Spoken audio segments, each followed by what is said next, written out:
Bonjour. Depuis 7 ans, Céline est à la tête de ce site. Ici, on fabrique des arômes pour l'agroalimentaire et du caramel.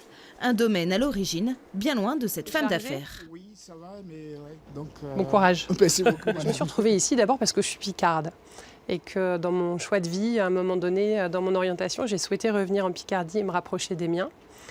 Et je suis revenue à Amiens en 2002, ce qui coïncidait à peu près à la période dans laquelle la famille métayer a choisi de déménager l'entreprise et a choisi la ville d'Amiens.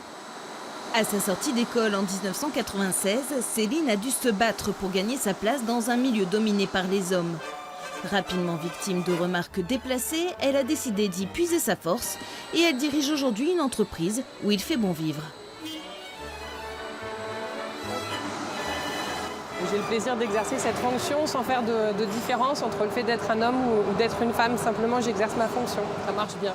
C'est motivant de travailler ici parce qu'on voit les fruits du travail, on voit que ça marche, qu'on est en constante progression.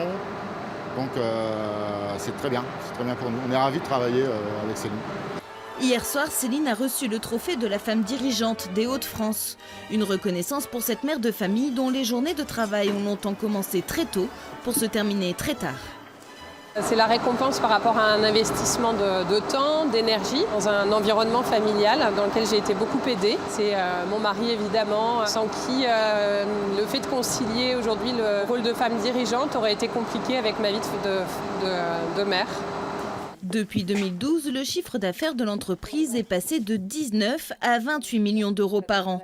Céline encourage aujourd'hui les femmes à ne pas hésiter. Je pense qu'il y a besoin aujourd'hui encore de témoigner parce que c'est pas si évident que ça. Dans les milieux de chefs d'entreprise, il y a beaucoup d'hommes et je pense qu'il y a encore besoin dans ce milieu de continuer à promouvoir quelque part la possibilité pour des femmes d'oser. Une belle récompense donc pour cette mère de famille qui a encore des projets plein la tête. Prochain défi, le développement de l'entreprise en Asie.